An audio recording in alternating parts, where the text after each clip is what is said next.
How do you value your wife or your mom? Let's think about that. Let's go.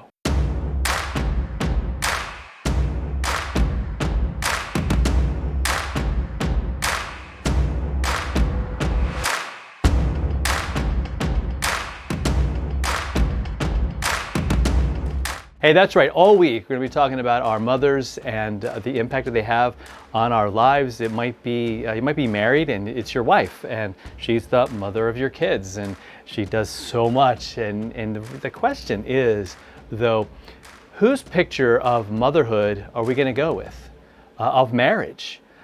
What is that supposed to look like? And I think we go right to the source. We go right to the one who created all of that, and that is God. Right back in the Garden of Eden, He created Adam. He created all these other creatures. Created Eve out of Adam, and like she was to be the helpmate, the one that would be beside him and walk with him and be there with him. And then sin came into the picture, man, blew things up, totally destroyed our relationship with God, but also with each other. Now, Jesus steps into all of that. In fact, God has always been in this situation, but Jesus sort of came down to our world, became one of us, died on the cross, rose for us, and changed everything. And yet, we still have this biblical picture, man. You can look in the scripture and find a biblical picture of what a mom is supposed to, be like and act, and how she's supposed to be seen by others and herself, and how her kids should treat her. All those things are kind of still in play. Now, you have a couple of weird things like, multiple wives and things like that in the Old Testament. But again, remember, some would say, well, see, that shows that it's all different. Well, no, because God didn't bless those things. They weren't the kinds of things that He wanted to see happen. You know what I mean? In fact, if you look at all of those situations, there were issues because of that unfaithfulness and all of that kind of mess that was there. All right, so Proverbs 31. We're going to be in here all week. Proverbs 31 verse 10 starts. It says, "An excellent wife who can find? She is far more precious than jewels." So there it is. What is your wife worth to you? What should she be worth to you? She should be worth more than a great big pile of really, really expensive jewels. And that's sort of a code way of saying, man, you wouldn't trade her for all the money in the world, because she is beyond that. Notice it doesn't just say she's kind of on par with that. She's more precious. More precious. See, there's the word. I want us to hang on to that. And I want us to ask that question today, right? In our worship time.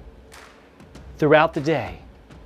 Right? If you're married, think about that. If you're a son or a daughter, how do you see your mom? Is she more precious than all the money in the world, than all the riches of the world combined? Would you say, nope, don't want those, I'll take her, because she's awesome and she's loved by God.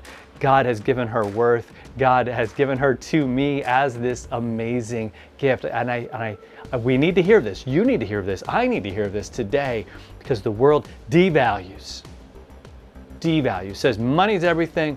And so women are seen as a way to make money, or an object to be either worshipped or just looked at. And that's just wrong, right? That cheapens everything. It cheapens their lives and their contribution, and really the fact that they're a gift from God. And so we're actually offending God when we do that too. So I want us to pray about that today. Pray about what your mom means to you. Pray about what your wife means to you. Because we know what she means to God. But she's more precious than anything. And I pray that you would just spend today just thanking God for her, for your mom, for your wife, for the amazing gift that she is from God to you. And let her know that. More importantly than anything, let her know that every day. It doesn't matter. Every day, I want you to make sure that the sun doesn't go down until you say to your mom, to your wife, man, I love you. You are awesome. And just point out specific things that you love about her, things that you love that she does for you, that maybe you just have come to expect, and maybe you take for granted. Because if you take her doing those things for granted, you're taking her for granted. And remember, she's precious. She's more precious than all the money in the world combined.